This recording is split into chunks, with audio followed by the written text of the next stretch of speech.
تو غامدی نے کہا کہ اس لڑکی کو جنت میں بہت اعلیٰ درجہ ملے گا. میں آپ کو اصل واقعہ بتا رہا ہوں 30 اکتوبر 2009 کا سر.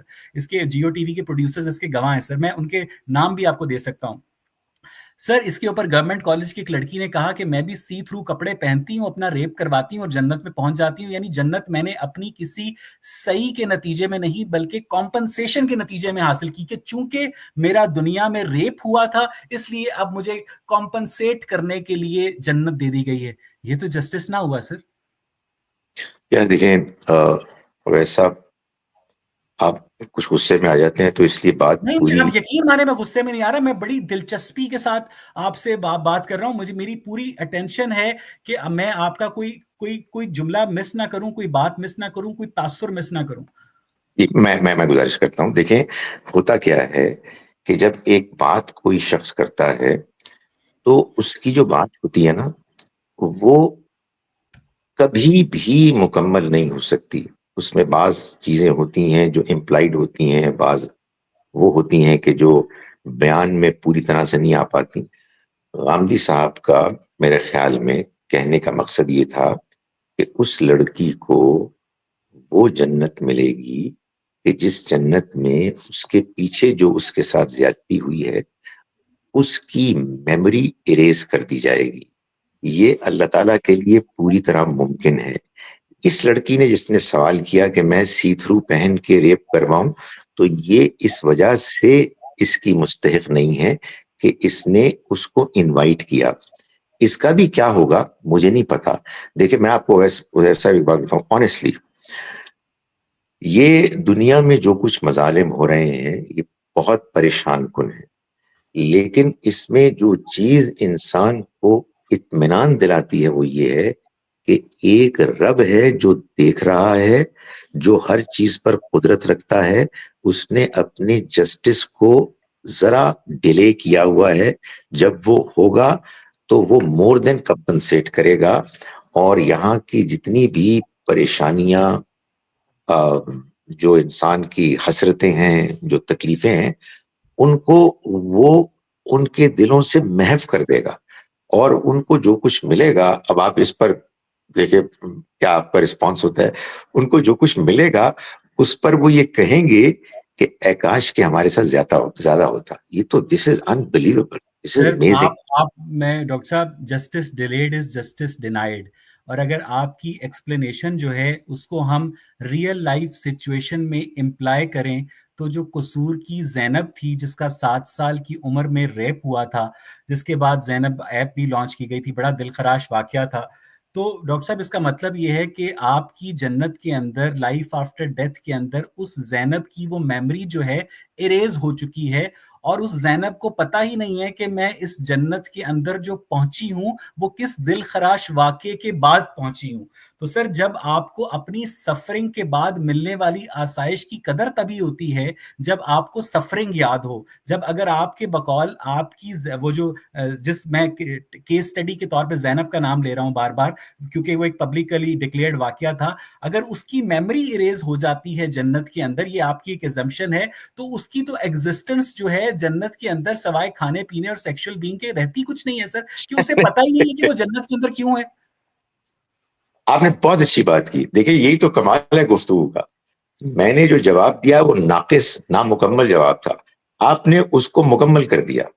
اس کی میموری سے یہ اریز نہیں ہوگی بلکہ اس کو یہ معلوم ہوا یہ اس کے ساتھ ہوا ہے, مگر اب اس کا قلب اس کے دل میں نہیں ہوگا, اور اس کمبخت کی سزا بھی اس کے سامنے ہوگی, جس کے بعد وہ کہے گی کہ اے اللہ تو نے انصاف کیا, میں تیری بہت شکر گزار ہوں. نہیں سر, وہ جب ریپ ہو رہا تھا اور اللہ تعالیٰ دیکھ رہا تھا تو وہ ٹھیک تھا.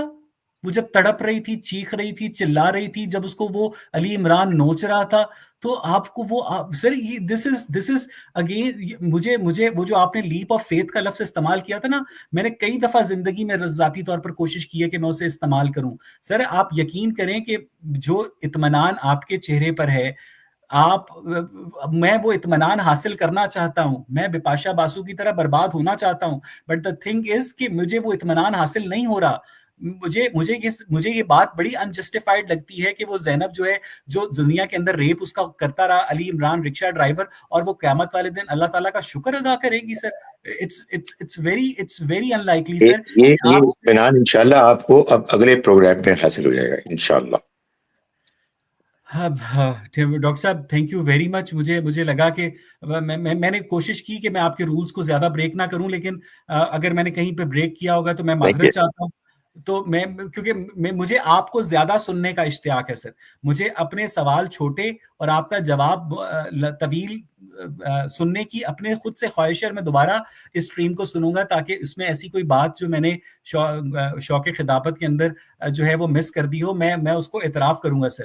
لیکن میں واقعی میں اس بات کو ایک آخری بات سر کہ اس کے اوپر آپ کمنٹ کر دیں کہ میں یہ بات، کیونکہ سر ایک تواتر تھا نا ابراہمک ریلیجنز کا، جوڈائزم نے آ کے کرسچینٹی کو ریپلیس کیا اور کرسچینٹی نے آ کر اسلام کو ریپلیس کیا، ٹھیک ہے نا سر.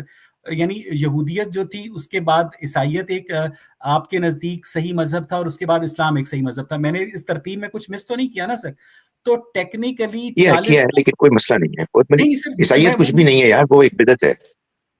ٹھیک ہے سر. دا تھنگ از کہ ٹیکنیکلی حضور صلی اللہ علیہ وآلہ وسلم کو اسلام کی اشاعت سے یا اسلام کا پیغام ہونے سے پہلے کرسچن ہونا چاہیے تھا، لیکن وہ کرسچن نہیں تھے. وہ جس دین حنیف کا نام ہمارے سامنے لیا جاتا ہے اس کی کوئی کتاب ہمارے سامنے نہیں ہے، اس کا کوئی عبادت کا طریقہ ہمارے سامنے نہیں ہے. ٹھیک ہے، تو مجھے یہ بتائیے گا کہ دعوی نبوت سے پہلے تک حضور صلی اللہ علیہ وآلہ وسلم کا جو مورل کوڈ تھا، ان کی جو سچائی تھی، ان کے جو ایتھکس تھے، اس کا ماخذ کیا تھا ڈاکٹر صاحب؟ انسانی فطرت. تو ہم انسان نہیں ہیں ہم یا جاپانی اچھے جو دیگر لوگ دنیا میں اچھے، مدر ٹریسا، ہم انسان نہیں ہیں سر؟ اس کے لیے اویس اقبال اور خالد ظہیر کا اگلا پروگرام ملاحظہ فرمائیے. ٹھیک ہے ڈاکٹر صاحب، میں اس بات پہ میں خوش ہوں سر، کیونکہ مجھے یہ لگتا ہے کہ آپ کے اور ہمارے درمیان جو رابطے کا اور مکالمے کا پل تھا نا، وہ ٹوٹ گیا ہے سر. ہمیں اس پل کو، آپ کو اخوان الصفا یاد ہوں گے 9th سینچری میں سر، جس میں ایک کرسچن تھا، ایک گنوسٹک تھا، ایک عیسائی تھا، ایک یہودی تھا، ایک ملحد تھا، اور وہ سارے مل کر یونانی رسائل کو ترتیب دیا کرتے تھے بغداد میں بیٹھ کے سر. تو مجھے یہ لگتا ہے کہ سر کم از کم آپ ہماری بات سن تو لیتے ہیں، تو یہی آپ کا وجود. اور آپ کو پتہ ہے وہ پل کون ہے؟ وہ پل کیا ہے؟ وہ یہ بیٹھا ہوا ہے، یہ تیسرا بندہ. جی ہاں سر، اور انہوں نے ہی، میں پورا کریڈٹ دوں گا. تھینک یو سو مچ. چلے میرے خیال میں ختم کرتے ہیں پروگرام کو. میں آپ دونوں کا بہت زیادہ شکر گزار ہوں. ایک تو اچھی بات یہ ہے کہ انتہائی خوشگوار ماحول میں یہ بات چیت ہوئی ہے، ایک دوسرے کی رسپیکٹ کا خیال رکھا گیا اور ایک دوسرے کو بولنے کا موقع دیا گیا. اور میں سمجھتا ہوں کہ اس طرح کی بات چیت، یہ مکالمہ جاری رہنا چاہیے. اور جیسا کہ بات ہوئی ہے تو انشاءاللہ ہم جلدی اس کا ایک دوسرا حصہ بھی لے کے. بہت شکریہ ڈاکٹر صاحب، بہت شکریہ مصطفیٰ ملک صاحب. اقبال صاحب، ڈاکٹر خالد ظہیر صاحب، بہت شکریہ. خواتین حضرات، اس کے ساتھ ہی ہمیں اجازت دیں.